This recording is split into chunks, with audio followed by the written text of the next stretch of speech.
Hi friends and families. இந்த 2 road side பாருங்களேன், வாழை மரம், கரும்பு எவ்வளோ அழகாக ரோடு போக்கவே செம்ம க்யூட்டாக இருக்குங்க. என்னன்னு பார்க்குறீங்களா? சோமர்ஸ்மேட்டை திருச்சி எம்எல்ஏஸ் அன்னைக்கு இன்றைக்கி மேரேஜுங்க.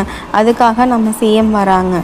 சரி, மண்டப செட்டப் எப்படி இருக்கலான்னு சொல்லி உள்ளே போய் பார்க்கலான்னு போனால் செம்ம அழகாக செம்ம க்யூட்டாக இருந்துச்சுங்க. அவ்வளோ பேர் வந்து பார்த்துட்டு போகிறாங்க. எக்ஸிபிஷன் மாதிரியே இருக்குங்க பார்க்குறதுக்கு. சரி, நாங்களும் உள்ளே போய் பார்க்கலாம், மண்டபம் எப்படி இருக்குது, உள்ளே சுற்றி பார்க்கலான்னு சொல்லி உள்ளே போய் பார்க்கலான்ட்டு விடுவாங்கன்னு போனால் கேட் போட்டு அடைச்சிட்டாங்க, உள்ளே போகக்கூடாதுன்ட்டு. சரி, நானும் ரொம்ப அப்செட் ஆகிடுச்சு. சரி, நம்ம பார்க்க முடியாதா அப்படின்ட்டு சரி நாங்களும் கிளம்பி அடுத்த டைனிங் ஹாலுக்கு போனால் அவ்வளோ பேர் இடங்க, அவ்வளோ பேர் உட்காந்து சாப்பிட்ற அளவுக்கு வசதி பண்ணி வச்சுருக்காங்க. சரி, அங்கே சாப்பாடு கொடுத்துட்ருக்காங்கன்னு சொல்லிட்டு நானும் என் பையனும் போய் சாப்பாடு வாங்கி சாப்பிட்டோங்க. நேற்று இந்த இடத்துக்கு எத்தனை பேர் வந்திருக்கீங்கன்னு கமெண்ட் பண்ணுங்கள். நாங்களும் அப்படியே கிளம்புறோங்க. டாட்டா, பாய்.